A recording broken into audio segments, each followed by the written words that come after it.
Today I'm going to show you how I made the tiles on these cards. I don't know if you can see it or not, but the tile here has a high shine finish to it, and I'll show you how I did that.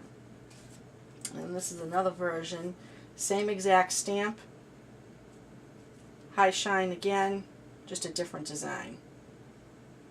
So let me show you how I started with these. What I did was, I'm using my new Just Rite.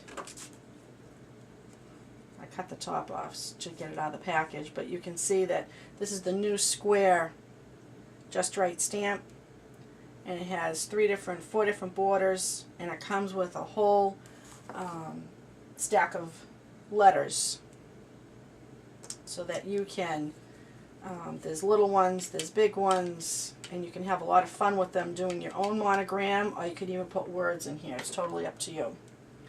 So I chose one of my border designs, and then I put my initials in there, C in the middle and then D and M. I'm using these for thank you notes. I ran out of them over the holidays and I need to make some more.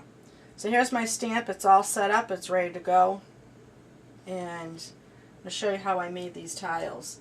The first one I'm going to make is this one here. And this one was very simple. It was just, I used my Memento ink. It's called Summer Sky. And I inked up my stamp, and I stamped it on smooth white prism cardstock. And just for sake of time, here is the piece that I stamped. So there's the ink, there is the stamp. I just inked it up and stamped it. Pretty simple. What I did from there was I took my blending block, my Tim Holtz blending block. I took Shabby Shutter and Broken China ink. And here's the sponge, and you can see it's already got the green and blue on there.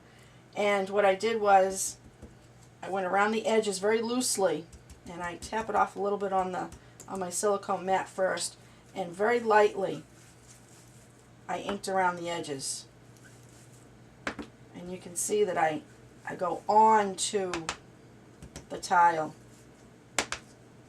So I rub a little ink off first, I go onto the tile so that you're not getting a whole bunch of color, because I liked that really very light look.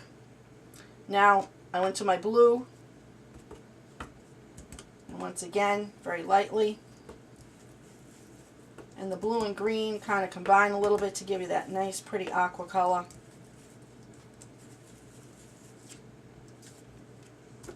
And there you go.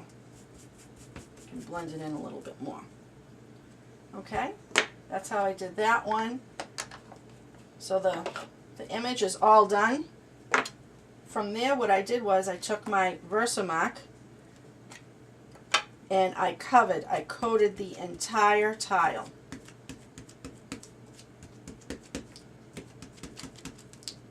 So the whole thing is covered now with ink. I took my clear embossing powder.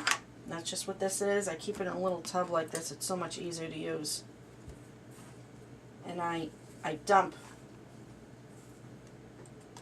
a whole bunch of powder on there. I got my heating tool. Heat it up. It's really nice, shiny finish to it. It also enhances the color, which is great. Give it a few minutes so that you don't leave any marks on it. Look at that. Nice shiny finish to it, and it really brings out the color very nicely, I think, anyway. So there's that first one. So you can see that's it right there. I also inked the edges up a little bit. I used the Broken China, and before I put the embossing powder on, I forgot in this video, but I inked the edges up just a little bit more to bring out the color a little bit. Isn't that cool?